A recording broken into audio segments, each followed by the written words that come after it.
अस्सलामुअलैकुम वरहमतुल्लाह। मैं हूं डॉक्टर फ़हीम। आज हम बात करेंगे प्रोस्टेट ग्लैंड के बढ़ जाने के बारे में। Enlargement of prostate gland. Prostate gland की अगर हम बात करें तो ये सिर्फ मर्दों में ही होता है और इस 50 साल की उम्र के बाद अमूमन ये बढ़ना शुरू हो जाता है। 50 साल से पहले बढ़ सकता है, लेकिन आमतौर पर ये 50 साल के बाद ही बढ़ जाता है। हार्मोन के तवाज़ुन की ख़राबी की वजह से प्रोस्टेट ग्लैंड बढ़ता है। इसकी अलामात पर बात करें तो इसके अंदर जब प्रोस्टेट ग्लैंड बढ़ जाता है तो उसकी सिम्टम्स क्या होंगी।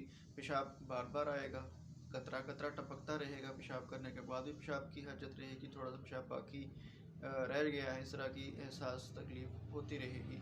पेशाब के साथ खून भी आ सकता है जी।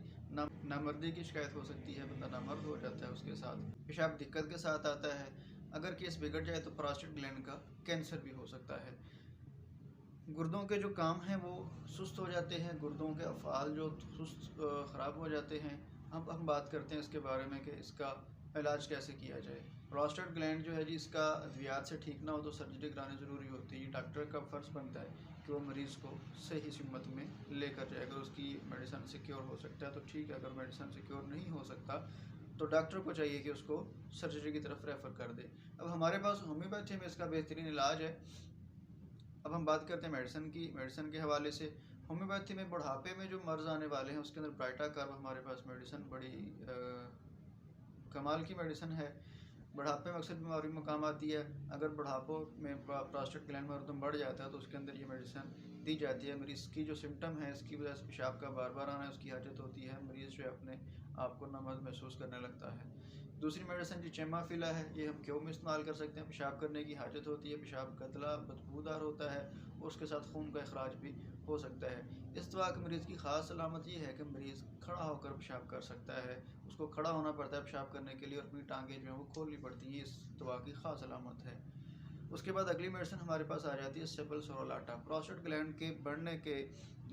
ग्लैंड के बढ़ने में ये दवा बगैर अलामात के यूज़ करवाई जा सकती है। इसको प्रोस्टेट ग्लैंड का टॉनिक भी कहा जा सकता है, बहुत अक्सर दवा है।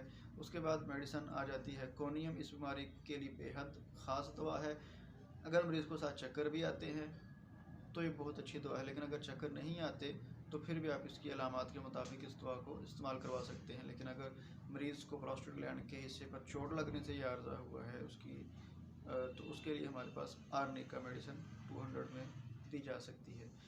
अल्फ़ा अल्फ़ा जो है, प्रोस्टेट ग्लैंड बढ़ने के साथ साथ अगर पेशाब ज़्यादा मिकदार में आ रहा है और मरीज़ का वज़न दिन ब दिन गिर रहा है, उसको भूख नहीं लग रही, कमज़ोरी ज़्यादा महसूस हो रही है, तो अल्फ़ा अल्फ़ा भी उसको यूज़ करवाई जा सकती है।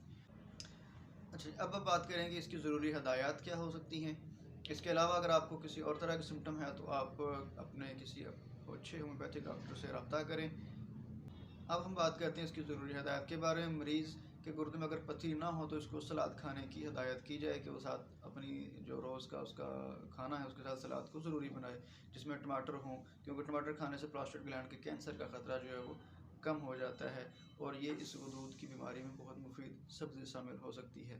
एलुमिनियम के बर्तन में खाना पकाना आप छोड़ दें। अमूमन एलुमिनियम के बर्तन में खाना पकाया जाता है, जिसको क्योंकि ये बर्तन जो है एलुमिनियम के, इसमें खाना पकाना प्रोस्टेट ग्लैंड के कैंसर का ख़तरा बढ़ जाता है। अगर आप वैसे भी एलुमिनियम के बर्तन यूज़ कर रहे हैं तो वैसे भी ये आम बीमारियों में भी इसको यूज़ करने से गुरेज करें। ये बर्तन हमारी सेहत के लिए अच्छे नहीं हैं।